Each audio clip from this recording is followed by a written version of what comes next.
Welcome, everyone. I want to just take a moment. I don't know if I was supposed to do this, but I'm going to do this. We're going to start today with the story of recovery, and I'm really thrilled to be able to introduce Isaac from Healthy Acadia, who's going to. I met him in a training 6 months ago, and we share a lot of the same passion. So I'm so happy that this is the guy who's sharing his story in our session today. Thank you. No. All right. I am going to ask for a show of hands just once. I like crowd engagement. It's my favorite thing. A lot of people are going to tell you guys that 2 + 2 is 4. Show your hands if you believe that. Okay. 2 + 2 is not 4. 2 + 2 is a way to get to 4. And there's many ways to get to 4. There's 1 + 3. There are 2 + 2s. Me personally, I was a 5 - 1. I had to lose a little bit to get where I am. 2 years ago, I had just gotten out of my second, I don't even know what to call it to paint the picture for you guys. I got charged with trafficking twice. We're talking like flashbangs through the living room windows and like battering rams and stuff. They actually pulled me out of my car at a church in front of my kids and arrested me for trafficking. I went to court for that and got out and got arrested again with felony possession of firearms and a whole other case of drugs and everything else. Well, I didn't want to sit in jail. It sucked. I wanted to go home. I wanted to get somewhere else. So I called my uncle and was like, hey, I tried convincing him. I was like, I was a master manipulator at the time. So I was like, come bail me out and I'll go to rehab and I'll stay at your house until rehab and we could work all this out and it'll be fine and dandy. And the plan was not to go to rehab. The plan was to have him bail me out and take off. But it took me like 10 days to convince him that to come pick me up. And he finally did. And when he did, I just ended up meeting this dude through the methadone clinic in Calais and found a program in Pennsylvania. I went away for 8 months. A month into the program, I basically decided like that the drugs and everything, I was over with that. I had become an overseer at the program like 3 to 4 weeks in. Like a complete 360. It was a discipleship program, so we started like doing a lot of community service through the church and stuff. And mind you, this is right outside of Philadelphia, Pennsylvania. About halfway, let me back it up a little bit. Before I left from the methadone clinic, I went to the recovery center and I just walked the doors and I remember actually personally, I remember having drugs in my pocket and I'm like, I wonder if, this is Crystal, she works the front desk at the recovery center. I was like, I wonder if Crystal will know if I go in this bathroom and get high. She probably would. If I didn't dare. But anyway, I went to the recovery center and I got connected with some people and that's basically, I went to the program. It was a 9-month program, 8.5 weeks in. I decided that I wasn't supposed to be there anymore and that it was time to come home. I came home, been sober since, and I work for Healthy Acadia now in Washington County as a youth recovery coach. Thank you.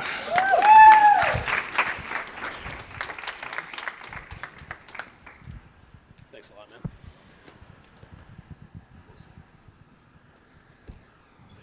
You turning that on. There we go. Okay, good afternoon, everyone. My name is Mike Gray. This is my partner in crime, Joe Costello. Together, back in 2022, we started the Substance-Affected Youth Program at Penquis. We cover Penobscot and Piscataquis County. Substance Affected Youth, is funded by a couple of grants from the Office for Juvenile Justice and Delinquency Prevention, and under what they call the Opioid Affected Youth Initiative. We didn't really know what we were doing when we started, but the kids got us smart really quick. The SAY program partners with area schools. Currently it's about 8, and we actively serve 280 kids who participate in at least weekly supportive groups. All those kids identify as affected others. That's popping and going to drive me insane. There we go. Back that up a little bit. The presentation you're about to see is what we use to engage with youth in the schools.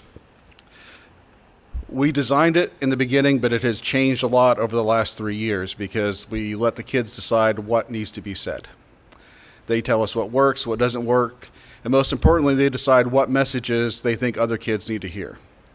So this presentation has been given about 130 times. Joe has done it probably about half of that. And what you're going to see is what the kids think other people need to hear about this. The important part here is this is going to be a little bit different. Joe's going to give the presentation like we give it to kids. I am going to give the programmatic pieces of why we do certain things.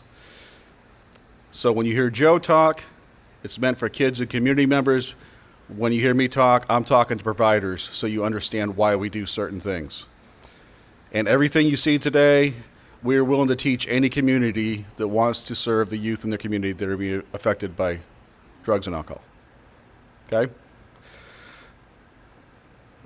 So, Joe, you're up.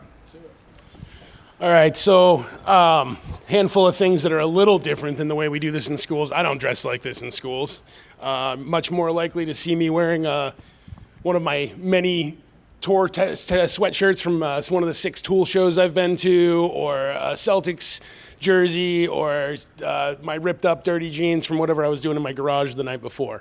I'm not a teacher. I'm not trying to look like a teacher, but I mean, the governor's here. What are you going to do? So I'm going to go right through the slides and through the presentation exactly how we do it, mostly how we do it in middle schools and high schools. There's a few little anecdotal pieces that I'm going to share with you guys just around what I see in some of these classrooms during some of these slides and some of the interactions that we get. Some of those stories are just too good not to share with you, but I'm going to try and stick to the script of the schools like Mike said. So we start out with a character we all know, right? Cookie Monster. We really want to set a tone in the classroom for what does this room know about substance use and about substance use disorder.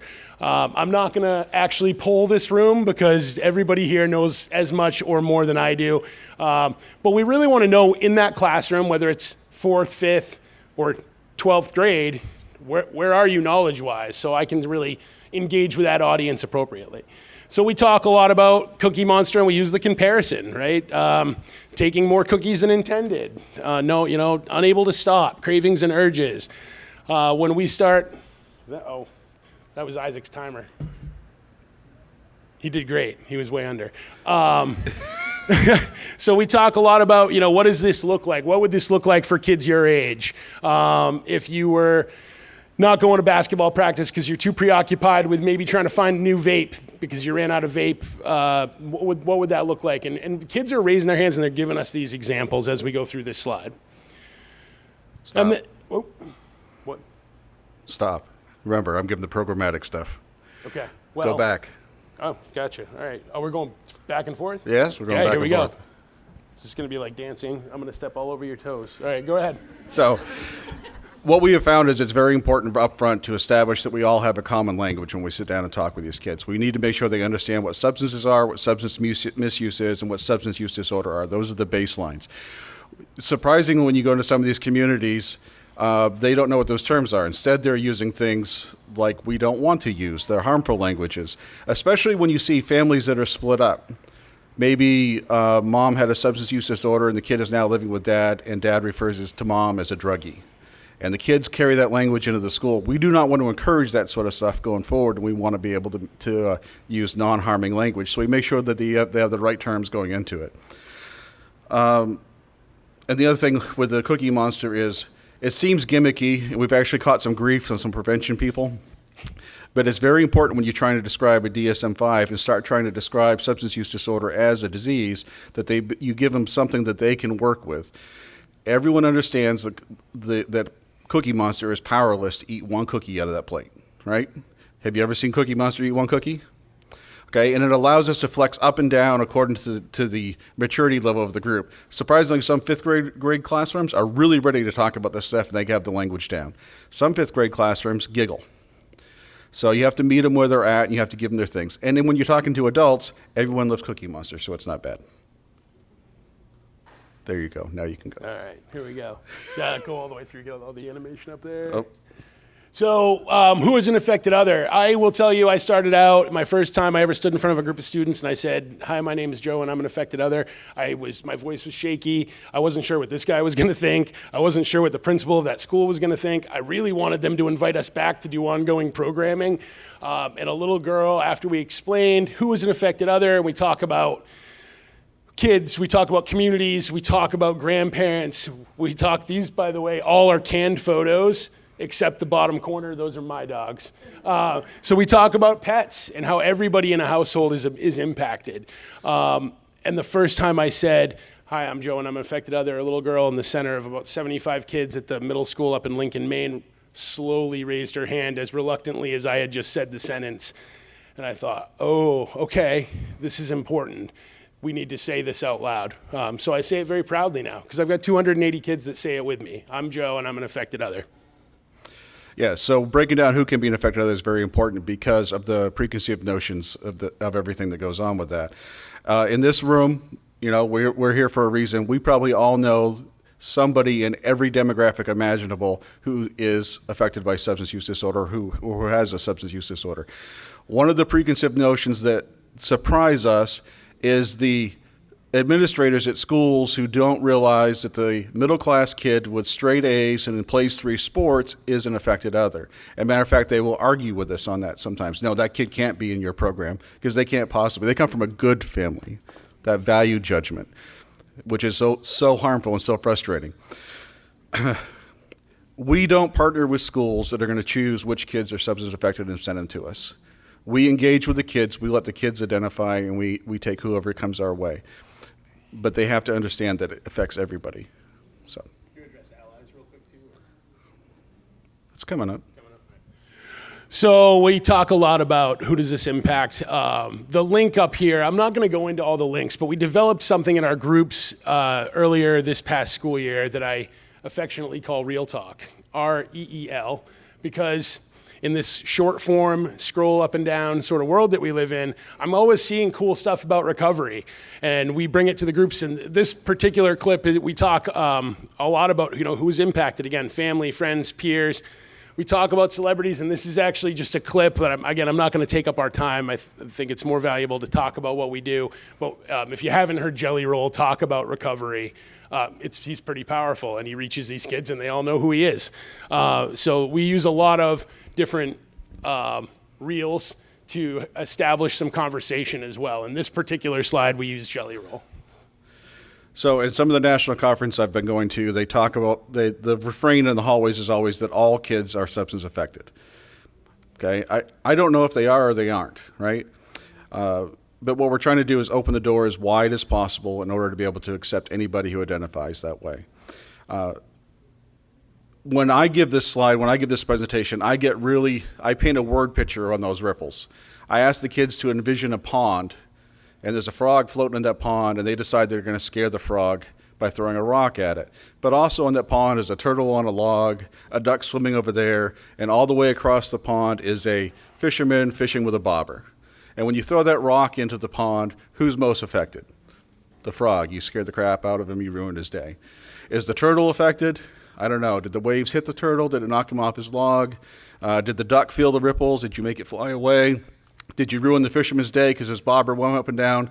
But more importantly, who else is affected that you didn't see? Look under the water. Tadpoles, insects, fish. Maybe there's another turtle and that lock landed on him and now he's pinned at the bottom, right? So we don't get to decide who's affected because maybe we didn't see it. But that doesn't mean that they weren't affected. We also open our supportive groups up to allies. Allies are anybody who just wants to be part of the group, right? It's more complicated than that. Allies are also kids that have a friend they know is affected, and maybe that friend is hesitant to join the group, but they want to learn how to support their friend, and maybe they're going to drag their friend with them to the group eventually. But allies, the term allies is also a very powerful tool that allows us to engage kids that are maybe still keeping their family secret. They don't want to come out and say they're affected other because they feel like they're going to out their loved one who is dealing with an active use, right? And maybe that parent would be concerned. That parent or loved one would be concerned if their kid was part of our group. this gives them an out to say, no, I'm just there for Billy or whoever, right? So allies are becoming a very important part of our group, and it's another way that we deal with stigma. Yeah, a quick story on that, and then this is my slide. This is where it gets kind of personal. In our first middle school that took us in for more than a 45-minute lecture, or more than just what we called our hummingbird phase, where we were in and we were out, they said, what else can you do? We started spending lots of time. We were there week after week, engaging, lunch duty, study halls, taking kids for walks, whatever we could do. And one day, the kid looked at me and said, God, you look like my dad. And I said, well, he must be a handsome guy. And she said, not really, but, and I said, well, I'm about your dad's age probably. Where did you go to high school? And long story short, she rattled off the name of one of my very closest friends. I'd known this kid since she was 3 or 4 years old. I hadn't seen her in a very long time. And all of a sudden I was like, oh, I know your dad. We made a little connection, but that's not the kid I was there for. The school counselors had told us about another kid who was present during the passing of her father due to overdose, and it was a horribly tragic thing. And Mike said earlier, we don't let you just give us a list of kids, but when you give us that list of kids, obviously we're going to try and establish some organic connection to that kid. That kid was hard to reach, and she wouldn't come see me. And I knew I couldn't just get right in her face, but this other kid who said, you look like my dad, and she kind of remembered me, and then she ran my name by her parents, and she kind of trusted me a little bit. She brought that other kid to me. And those were the first 2 members of my oldest cohort that were now 11th grade girls at Old Town High School. And that's just been an incredible thing that we learned, that we could be there, but those other kids, those allies, were going to be a really integral part of what we do. So this is where the slide this is where it really catches traction for me. I decided when I was presented with the opportunity to do this job, I didn't really want to do it, to be honest. I'd spent 5 years doing mental health work with veterans. I could stand around in the kitchens of old men like my grandfather, and I could swear a little bit, and I could get away with being a little irreverent and not really following the rules. And when Mike and I left that position, he called me and said, I got another gig. You got to come apply for this. And I said, nope, I want angry old veterans. You got apparently teenagers. I can't do that. But I had done it in the past, and I decided in my own mind that if I could keep being irreverent, that's his word for me, by the way, I had to look it up. If I could keep being a little bit disregarding of the rules, and I could kind of walk outside of what people expected to be in a school, then I might have fun with this. And I was really inspired, honestly, by my grandfather and one of my shady uncles. I spent my summers deep in Washington County doing a handful of things I probably shouldn't have been doing, but always following the lead of these 2 men who were absolutely irreverent. And so we use that. So I'm going to talk now about how you can be affected, and I'm going to do this just how we do it in schools. When I was 8 years old, I was taken to a church meeting in Waterville, Maine. My mom put me in the car, and on the way down, I said, what are we doing? It was like the middle of the week. It was an evening. You don't go to church on a Thursday night. That was weird. What are we doing down here? She said, we're going to go to a meeting. It's something we got to go to. Don't worry about it. I asked if my cousins would be there, and I was told no. My mom was the only one of her siblings that felt that this was an event that a kid should be at. And we went to the church that we always went to, so I knew it was probably going to be boring, but she stopped and bought me a Dr. Pepper on the way. That was a little weird. Catholic churches and Dr. Pepper, not much of a thing. So we get to the church, we go down into the basement. There's a lot of men and women there. I think I was one of the only kids, and we sat at a table with my grandmother and my grandfather, and it didn't make sense. Where was I? Anybody? Yeah, it was at my grandfather's 26th, 27th anniversary of his sobriety in AA. And my grandparents are tried and true, old school, 12-step people. I've got a picture of my grandfather's medal. I was given one of his medallions at his funeral service. I'd carry it everywhere, but I'd lose it, so this is easier. Can't lose that, it's right there. And I keep that with me because I learned, and I didn't know how much I'd learned that night, that there was a lot to be proud of. That my grandfather, I'd never known him to be an alcoholic. He was an alcoholic. He'd tell you that to this day if he was standing here. But we all had so much pride in what he'd done for his community. He was a really, really important person. I was 8 years old, and that's all I knew of him. When we got in the car on the way home, my mother started to explain some things, and this is where, when I do this in classrooms, I really want to emphasize how proud I was. Everyone was proud. I mean, he got up on stage and he spoke a little bit, and other people spoke about him, and everybody applauded, and it was like, wow, this is really impressive. On the way home, my mother explained what it was like to be 10, 11, 12, 13 years old in my grandfather's house when he was drinking. And it was something that I don't think my aunts and uncles shared with my cousins, and I really appreciate my mom. She's in the business too. She was a substance abuse counselor back in the day. And she shared that stuff with me, and when we made this slide, I said to my mother, what two emotions should we put at the top of the scale? And there were a laundry list of emotions, and this is where I asked classrooms full of kids, what else was my mom feeling? What was my mom feeling? Sad and worried, I think, are the two that my mom really wanted up there. But this is a great moment in the presentation where kids are putting their hands up and they're saying, she felt isolated, she felt depressed, this is where I know, like, I've got some kids that are really, they're hearing what I'm putting out there. So I talk a lot about my mom being sad and worried. I talk a lot about my grandmother. If you were in my grandmother's house when I was a kid and she answered the phone, my meme, anybody got a meme? Jeez, really? Oh man, we're this close to Lewiston, nobody's got a meme?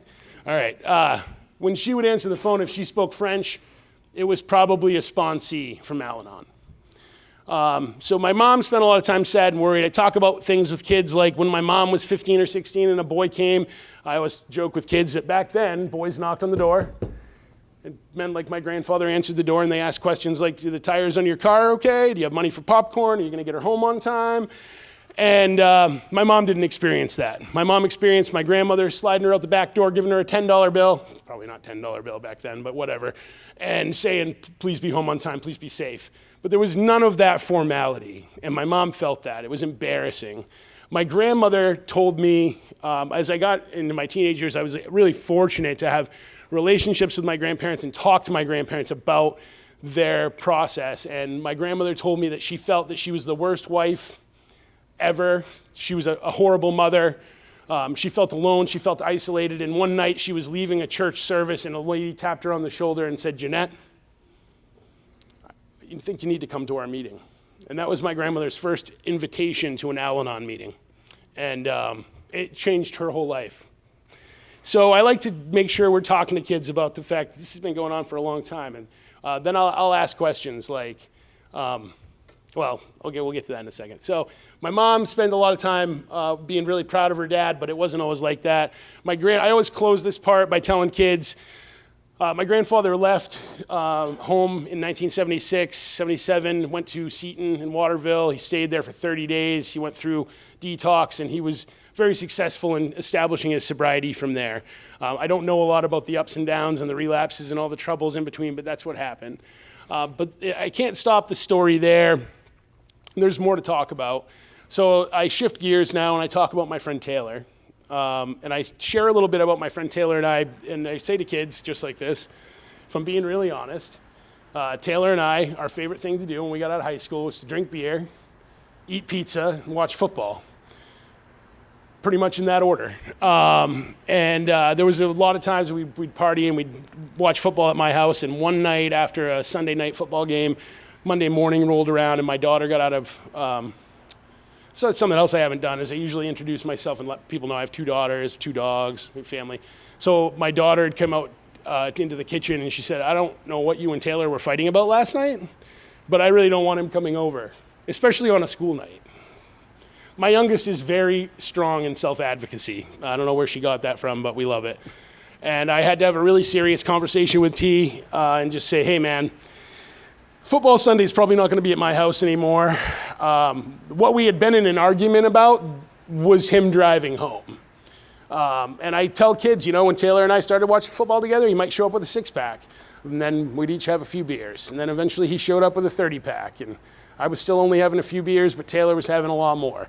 And this argument occurred, and what did I have to do? I had to tell Taylor we couldn't hang out at my house anymore. How did he take that? And I let the kids answer that question. How did he take that? Not well, right? And the kid's funny. I never have to go, well, no, you're wrong. No, these kids know. These students know how Taylor took that. He took it horribly. He felt attacked. He felt like I was judging him. I drank too. What's my problem? I didn't point my kid out in this, although I will tell you that Taylor is now over 1,000 days into his sobriety, but we went a full year and a half. He's like my brother. Full year and a half, didn't even speak to me. Didn't even speak to me. Saw my older daughter out a few places, and she'd come home and be like, Dad, it's not getting better. It's gotten worse. And one year, a couple days after his birthday, our birthdays are about a month apart, and we spend a lot of time together, usually through that time of the year. He called me and said, hey, man, can we get breakfast? And without hesitation, I said, absolutely. No reason to not be this guy's friend, and he called me. And he let me know over breakfast that he had decided to stop drinking. Now, I wish I could tell you that was just like that. It was over, but there were, like we all know, relapse is part of recovery, and it took some time, but he got there. He's over 1,000 days sober now. And the conversation I have about Taylor with these kids is very simple. What do we do? How did Taylor and I change our friendship so that I could still be a supportive friend to Taylor? And usually there's a little more detail. I've let him know that we used to like to go out at night. We go to restaurants and we go to places to watch sports on television, bars. These kids aren't stupid. They know what I'm talking about. And I ask, like, what do we do now? And the things I share with them are honest. They're true. Taylor and I had breakfast that morning, and I had an ATV on my truck and one on a trailer, and he said, where are you going today anyway? And I said, I'm going to ride, man. And he said, by the way, if you're in a rural school district, this following statement blows their minds. Taylor was 34 years old. He'd never ridden an ATV. Right? No, that's child abuse. I don't know. I thought his mother she made great cookies, but she clearly was neglecting him some places. So the kids are always like, whoa. So I'm like, that morning I looked at him and said, come ride with me. Why couldn't I ever have invited Taylor to go ride before? Because he was always drinking, and those machines cost me a lot of money. So we talk about that, and we talk about the changes we've made. We don't go out to dinner anymore. Taylor and I are big fans of breakfast. We like truck stops. They don't serve booze there. Taylor and I traveled all the way to Iceland together after he found his sobriety, and we spent a whole week in Reykjavik with two of our other close friends from the UK. And he'd arrived at a place where he actually looked at me and said, I'm going to buy you a beer on the plane. And we'd really turned a corner. I don't need to drink when I'm with Taylor, but he just wanted me to know, like, we've come a long way, and we really celebrate that a lot. I can't say that all of my stories are that uplifting. And if you walked into any of the middle schools where I give this presentation, we spend the most time on this slide, just like we are right now. Kids will not ask me about Taylor. They don't ask me about my grandfather. They ask me about Mark.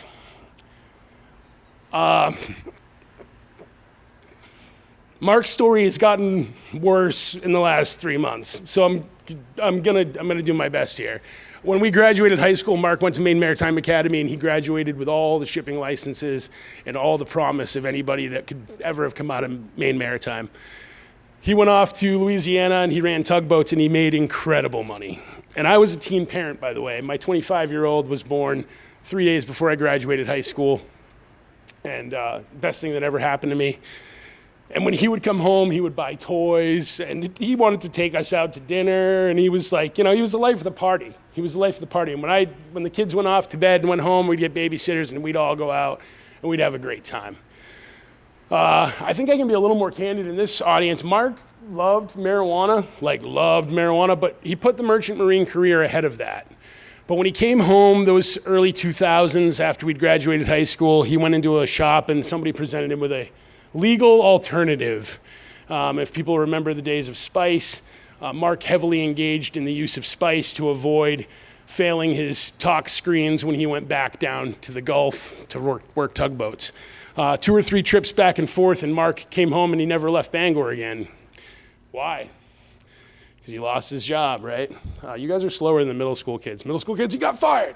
Yes. So he got fired. He comes back, and things were not good. He slipped into illicit drug use. His alcohol consumption became really problematic. His mother is one of the most lovely people. I still talk to her on a regular basis.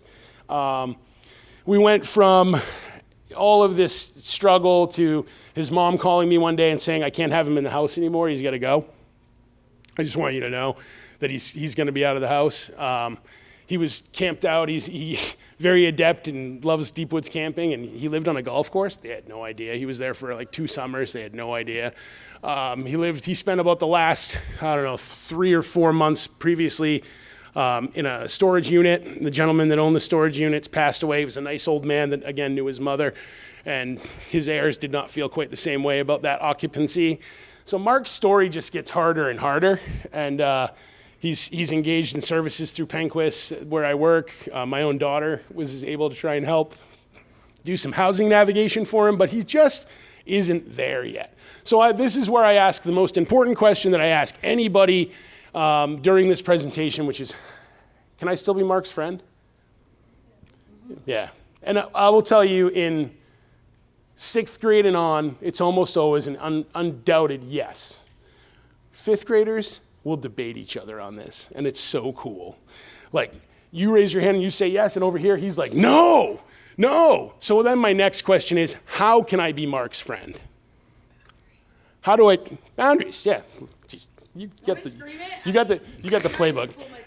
So this is a really, really cool conversation because I'm asking questions where I've gotten answers, by the way, that I use. I say things like, well, I have a spare bedroom at the end of the hall. Should I move Mark in? And again, in those younger classrooms, kids are like, yes.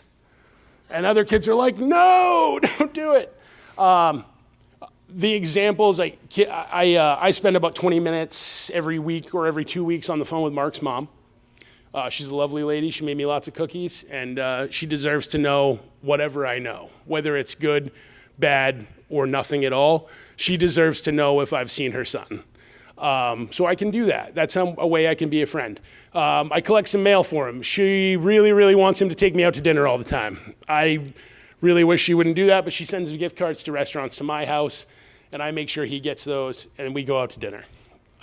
His pharmacy was inconveniently located, so I changed it to where my pharmacy is.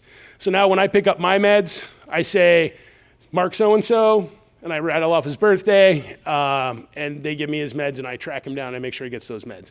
When his EBT card loads, that happens to be on the 13th of the month, I call him on the 12th. What are you doing tomorrow? These are the things I can do. I love this kid. It's hard. What's hardest is it's not getting better, but this is an honest story that we share with kids because they need to hear these honest stories. I close out, I stopped at Mark for a long time, long time. And we left that last section of this slide just hanging out there. And one day I had a kid raise their hand and say, my uncle died of an overdose. Like he was finishing the slide for me. And I was like, ooh. So now I also bring up my friend Chris, and Chris's story is that he was heavily involved in drug trafficking, heavily involved in opiate use. Came from a wonderful family. His mother was an art teacher. His father was an attorney. Wonderful people. His mom had passed away from a brain tumor that she'd battled for most of his childhood and a part of his young adult life. And when he lost his mom, it was hard. It was beyond hard. And Chris died with a needle in his arm in the back of a bus on his way to Connecticut to just bring more drugs back to this community. And if I don't share that story, then there's some kid in the audience who's going, he didn't tell the whole story. So we tell the whole story. From celebration, from the pride that I felt the day that my mother took me to that AA meeting, to the absolute loss that I feel when I think about Chris and Mark. But if we're not honest, then me saying, hi, I'm Joe and I'm an affected other, is a lot of bullshit, and we're not doing that. So yeah, this slide is where we start to get into real traction. And what we do here is very purposeful, even though sometimes it seems when we're sharing these stories, because everyone on my team is an affected other. We didn't design it that way. Being an affected other is actually just common, right? But we start out with a prideful story, because too often the story of being an affected other is focused on the negative, the economy is coming up with the negative externalities of substance use disorder in our communities. And there are plenty of negative, but let's focus on the positive for once. We don't want to rob these kids of the joy and pride and hope they feel when a family member or loved one is approaching their recovery journey, right? We want them to be optimistic. We want them to still be proud of the person they love. We don't want to sever those relationships. We don't want to violate that trust. The other thing is that we get some grief from people because we're doing this thing where we're sharing our own stories, which kind of goes in, for those of you who are in social services, kind of goes against all rules about boundaries. But these kids need somebody who are willing to share an appropriate level of vulnerability to model that behavior for them so they're willing to share their stories. It is at this point, it is uncommon to be given this presentation and not have at least one kid make eye contact with me when I'm giving the presentation and point at themselves. It is uncommon for that not to happen, right? So by being vulnerable and by sharing our own stories of pride and of sadness, we allow these kids, we honor them to be able to share their own stories with us. That's important because this could be the first time the person is learning that they're an affected other, right? They need to understand what it really means, and they need to be encouraged to shun the stigma, because we all know that as long as it's quiet, we're not getting the help. Worth mentioning, it feels like a lot of self-disclosure. I've got a lot more in my life that I choose to keep to myself that's not appropriate to go into these classrooms and share. This is the stuff that I really picked out. Also, Mark and Taylor are both very aware that I speak of them in these classrooms. They both live in these communities. They know some of these kids. That's all stuff that we've vetted and we've checked out. And I try and walk a really fine line with it. I really thought I could do that in here today without getting anywhere near emotional, and I was totally wrong. So you guys are as hard on me as middle school kids. But when I give the presentation and you give it to the new kids that are coming into the middle school, they'll be like, Joe looked like he was gonna cry. And my 11th graders are like, if you haven't seen Joe cry, hang on. So we really have established that we're real. This is real. And if you can't do this slide real, then just don't, just back away from it. That's okay. It's okay if you're not ready to do that yet. I also say that because we have an opening on the team. So if anyone really is digging what we're doing right now, we're trying to fill that gap. This is what I refer to as being a credible messenger, right? We can come in and we can be stoic and we can have those boundaries and those walls put up between the kids, but this is not the moment for that. There's plenty of moments where we have to have those. This is not that moment. We try to be that credible messenger. And when we talk about crying, my best friend was killed by a drunk driver, a teenager that had never drank before, got behind the wheel and killed somebody. And it happened 2007, because I'm an old guy. You think you're over grief. And I got to telling that story one day to a group of kids, and the tears started flowing down my cheek, and I thought, oh, there we go, I'm ruined. 50% of the kids at that one school are now active members of our SAY group, because I was vulnerable. It's a very small school. Yeah, well, it's 60, but it's still 50%, Joe. It is. Student population of 67, and 34 of them are part of our group now. I really have no feel. I didn't even mean to say that out loud. It's definitely a cool book. Well, I say it's funny because Mike sent me in there to meet. That's his school and his site. We kind of each have our sites, but we all mix around so that the kids all know us. And he said, hey, when you go to that school today, everybody who's an affected other, feels that they're an affected other, is going to give you a fist bump. I operate in fist bumps in all the schools I'm in, so that's pretty common for me. Every kid in that school had their fist out for me, and I was like, whoa, hold up, really? And so I had to call Mike and be like, half the student body, really? And he was like, I told you, it's a big group. So let's keep going. Let's do it. It's yours. Yeah. All right, so the 7 C's. This is really great because these next few slides pick up some momentum. They get the energy back up in the room, and this is really positive stuff. So the 7 C's all come from the CPK curriculum. So we talk about my grandmother. I like to go back to my... CPK is Children's Programming Kit from SAMHSA. You sure? Yes. Programmatic details there. That's why we brought him. So I go back to my grandmother on this stuff because the kids have usually got that story kind of still fresh in their mind. So when my grandmother was standing there in the church feeling like she was a failure of a wife and a failure of a mother and she was all alone and nobody understood, was she causing my grandfather to drink? No, right? And kids answer that question readily, which is great. Keep going.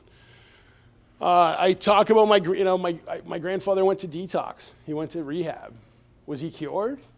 And this is a great opportunity to talk about disease model and, can you cure it? I compare this to my diabetes, I took my medicine this morning. Can I go eat a box of chocolate bars on my way home? No. All right. Keynote speaker. Yeah, totally fake. Yeah. Ruined Trader Joe's chocolate bars for me. That was horrible. I thought if you bought it at Trader Joe's, it was like gonna make you live forever. Who knew? So yeah, cure? We talk about cure versus treatment and recovery, and this is where we really get into that piece. And my grandmother often did things like called the store up the street. Don't sell them any more bourbon.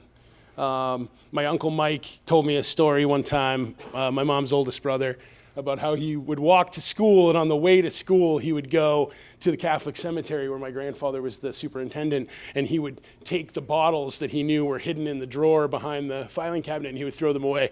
When I was working in I worked in Waterville for about 3 years, and I did a lot of talking with my grandfather about the drinking years that he had. When I was, I guess I was in my 30s. It was a really cool time to get to know him at the end of his life and ask him some really tough questions. But one day I was like thinking to myself, Uncle Mike told me he used to do this on the way to school. And I drove, it was like 1.5 miles in the opposite direction to go to my grandfather's office to hide the booze. Did it work? Did they control it that way? Definitely not, definitely not. This is another great slide. I typically ask kids, how many people have flown in a plane? Come on, guys. There we go. Thank you. And so I pick someone that's flown in a plane, and I usually say, hey, Gretchen, for the purposes of this exercise, are you okay with us flying to Puerto Rico together? Which you would have to. I would hope so. And we talk about the mask falling down, right? What do I have to do before I can help Gretchen put her mask on because she's freaking out? She's never had the mask fall down before. What must I do first, right? And what did my grandmother do before my grandfather went off to detox, and before my grandfather ever attended a meeting? What did my grandmother do? She went to Al-Anon. She found her people. She found her recovery. This is so important because we've had so many kids ask us, how do I make my name the relative go to rehab? How do I get my mom into recovery? That was the first time it happened in the Lincoln School. A kid said it, just, how do I get my mom into recovery? It was like someone saying, oh, how do I sign my kid up for soccer? It was that matter of fact. And we don't have a great answer, but what we do have is that we can get you someplace where people understand what you're going through, and we go from there. So communicate my feelings. This is where I kind of talk about my grandmother and how Al-Anon was such a huge part of her life. Never stopped being a huge part of her life. And it was a really cool thing to see happen, even as an adult, to watch her do that. But she communicated her feelings. My mom, in turn, was part of the Alateen program. I think it was all sort of one program back then, but continued on. And being able to communicate those things is something that was passed down. I mean, the reason I'm able to do the job I do is because my grandmother communicated those feelings. And we talk about healthy choices. Are there more? Oh yeah, I think we added pictures here. Yeah. So we talk about healthy choices.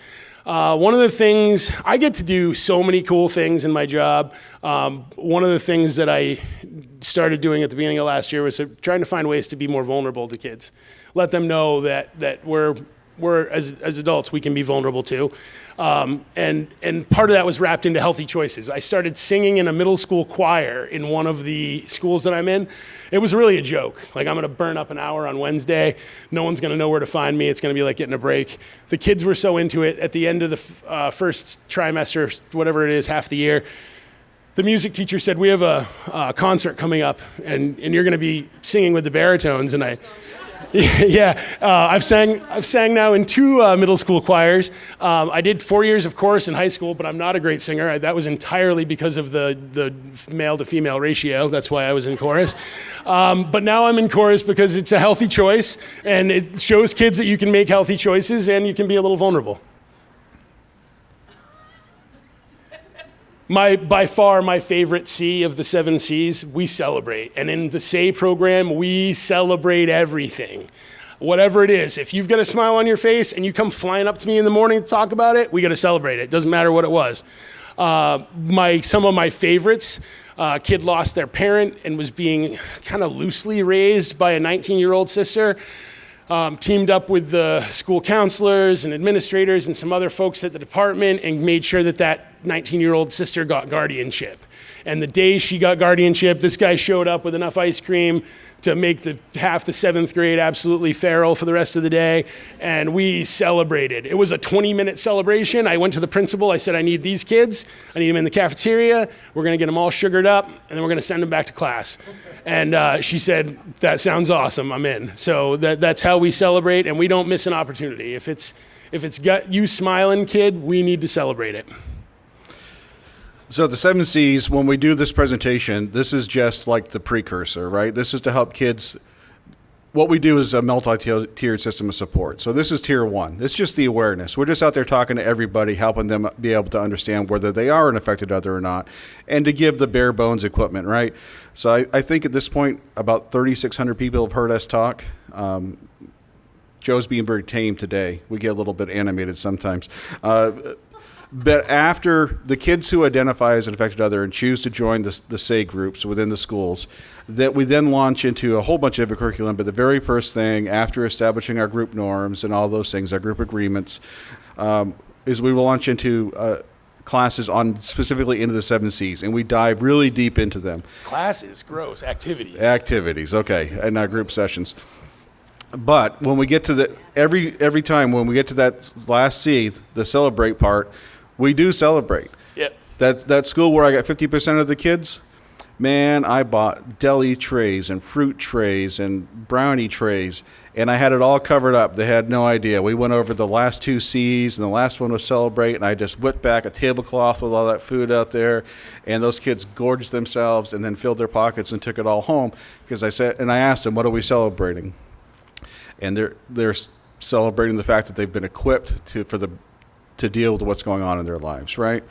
And when I did a survey of those kids 6 months later, the thing they mentioned the most, we know the 7 C's. We can care for ourselves. We can communicate our feelings. I mean, they went down through that curriculum. You don't think they're talking to you sometimes, or they're listening to you, but my goodness, they listen to you. So the celebrate is my favorite C's. This CPK curriculum, the Children's Programming Kit from SAMHSA, is meant to be specifically for kids who are affected, and it's meant to, they call it resilience training. I refer to it as restoring resilience. Kids are naturally resilient. They bounce back from crap that we won't bounce back from. We're just helping them restore it, and we're giving them the lingo to be able to say what's going on in their lives. All right. So we talk about the fact that being an affected other, it's kind of like a badge of honor. I use a little bit of an anecdote from a veteran I chatted with a few times that told me he had all these medals on his jacket, and he asked me which one's the most important, the most significant. And I said, probably the big shiny silver one at the top, dummy, obviously. And he said, well, that's probably what most people think, but actually, this little blue ribbon down here at the bottom, this one is the most important because I earned it in one of the most challenging and difficult situations I'd ever been in my military career. This is him talking. And he said, but it doesn't really remind me necessarily of the bad thing that happened. It reminds me of the 4 or 5 people that were there with me and that made it possible to endure that and to get through to the other side. And we really illustrate this as this is what the SAY groups are all about. Individually, I never knew I was an affected other. I've been an affected other for a very long time. It was a group of kids in a middle school somewhere that made me comfortable to say it and understand what it really meant. And now I say it with pride. Now I say it. One of the things I've taken to doing anytime I'm speaking in front of large groups of my kids, and I know they're not my kids, but they're my kids, I'll say, I did an address for an 8th grade promotion or graduation night recently in a school where I'm pretty well liked, I think. And I said, if you've ever sat, I said, I've got the whole 8th grade sitting behind me. I said, if you ever sat in one of my meetings, sat at my table, leaned on my staff, talked to us, or reached out to us because you needed a hand, stomp your foot one time. Boom, big, loud stomp. And it was, I think people thought I was doing it for like like to draw attention to how many kids we've impacted. I was really doing it so I'd like be able to pull the courage together to do this speech real quick because I was a little nervous. And my line whenever I've done this is, never alone, stronger together. Like these kids, they know that. I'm going to share two more things. I'm going to kick it back to Mike to close stuff up, and then we'll take whatever questions we have time for. I really believe that the two most important things our program has done are that we increase camaraderie and we decrease stigma. And when you've got a group of 15 or 16 or 20 middle school kids that actively are seeking that meeting out, they're ready, they want to be in that group, that's impressive. But what's more impressive is they're not friends. I had a young lady lose her dad 3 weeks ago. I'm going to just say it was an accident. It wasn't overdose related. I just feel like I got to say that. It was an accident. This guy was deep into his recovery. He was doing really well. And man, this kid loved her dad. And I heard about it through the grapevine, and I reached out to one of my other kids in that cohort to say, I don't have so-and-so's phone number right now. Can you send it to me? Have you heard about what happened? And the kid said, I heard, but I got to be honest, Joe, we're not really friends.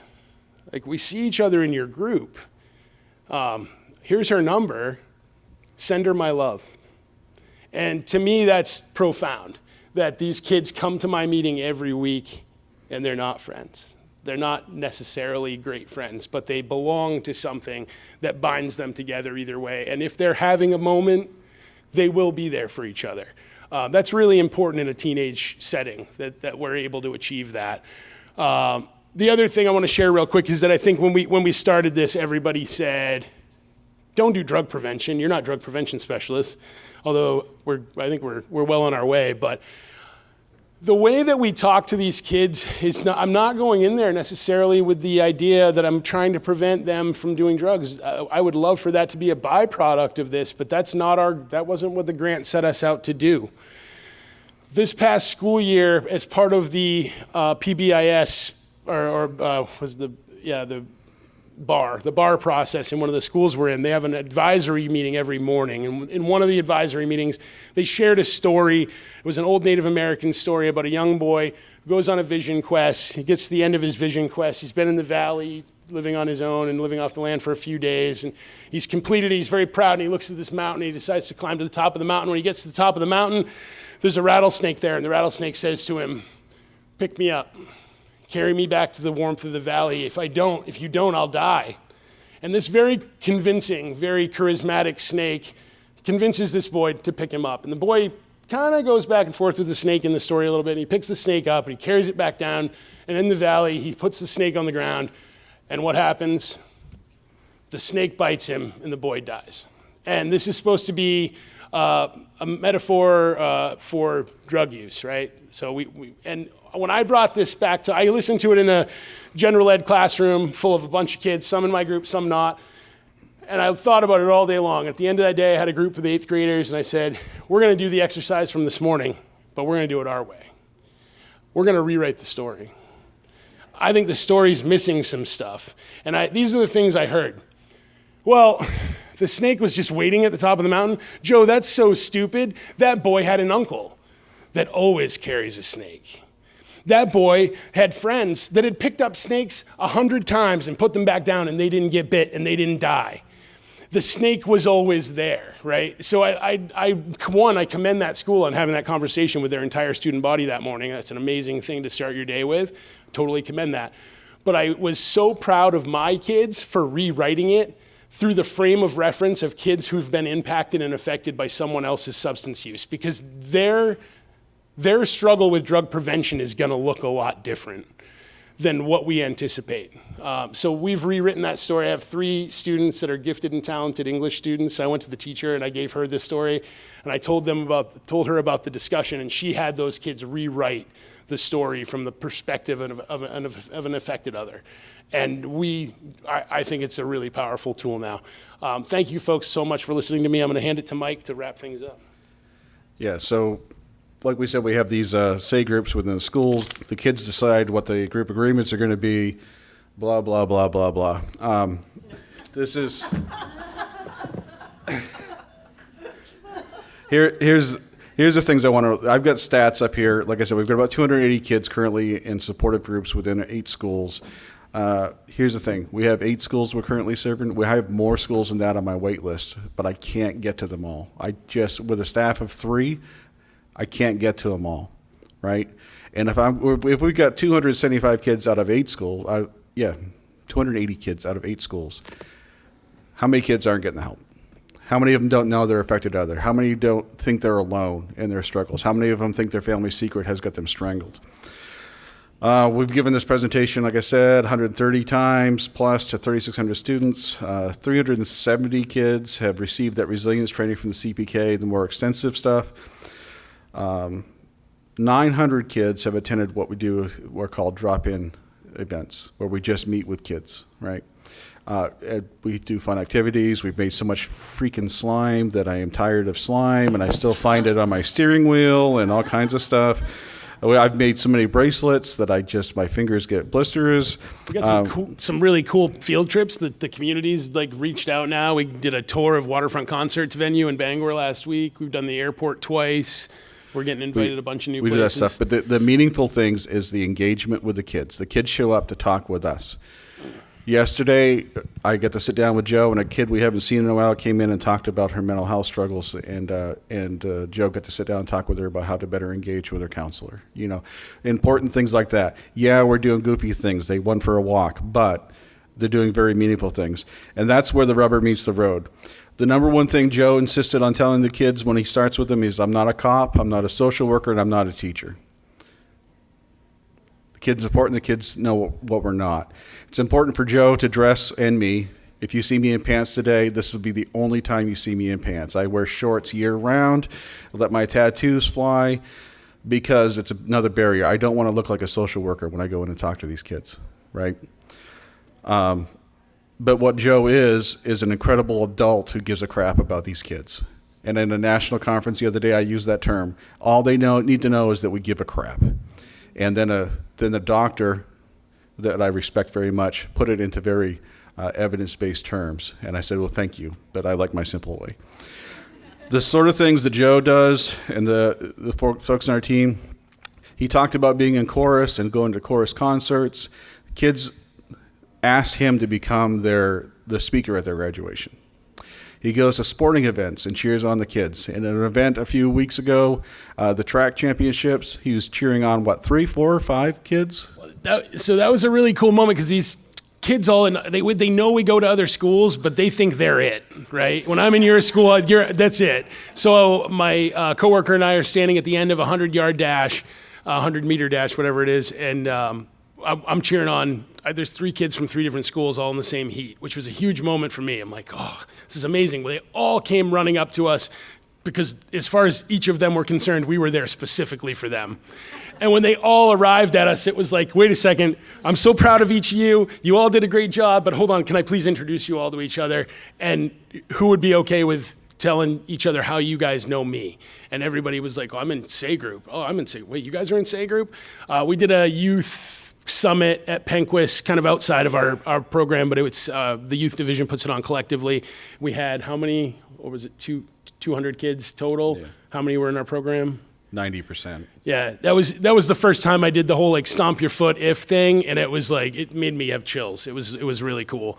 So just trying to get these schools together to know. And we're doing a lot more with our summer program this summer, rather than just saying I'm in Old Town on Monday, I'm in Lincoln on Tuesday, and I'm in Corinth on Wednesday. We've given the calendar of events to all 3 towns. Amazing that a mom who commutes every day from Lincoln to Bangor for work will drop her kid off in Old Town for me to hang out with, and now that kid from Lincoln knows 5 or 6 other affected others from Old Town. And so we're really breaking those barriers down as well, which is really cool. One of the hardest things, I said this morning in Pelthy Acadia's presentation, it's really hard when kids go, well, dude, it's pretty simple. My life sucks because I live in, put the name of your town here.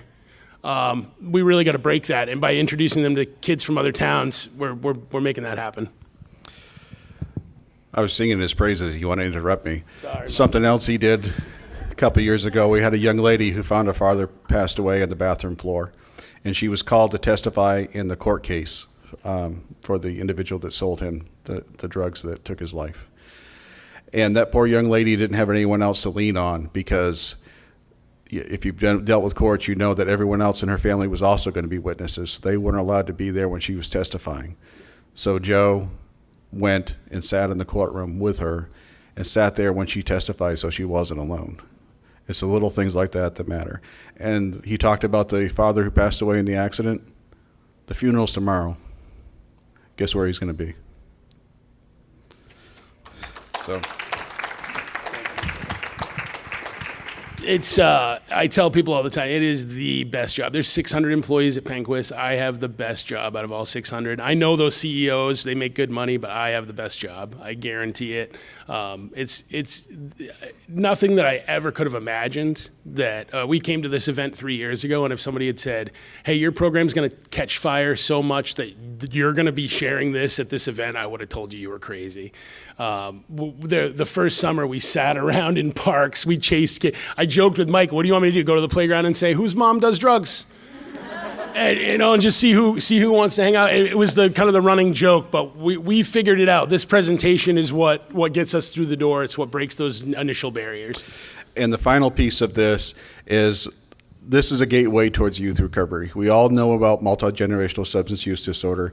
We all know about what California sober is and how common that is in households. And with the prevalence of cannabis in the state of Maine, the number of youth who are using cannabis. The discussing the being an affected other is a gateway for kids to talk about recovery for them. We habitually have kids who need help, whether it just be vaping, but it's quite frequently other substances and alcohol that they need help with. And they don't necessarily need the schools. They have one, it's like law enforcement. I was a cop, so I know this. You have one tool to fix all problems. I had a hammer. So it was handcuffs for everybody, right? Was that the solution that the people needed? No. What do the school administrators have when they find a kid that's got a substance on school grounds? Kick 'em out. All they can do is kick them out, right? But by having open dialogue with the kids, they come to us and tell us about their struggles. We coach them through it, and we get better results. So it really is the best job at Penquist. So thanks.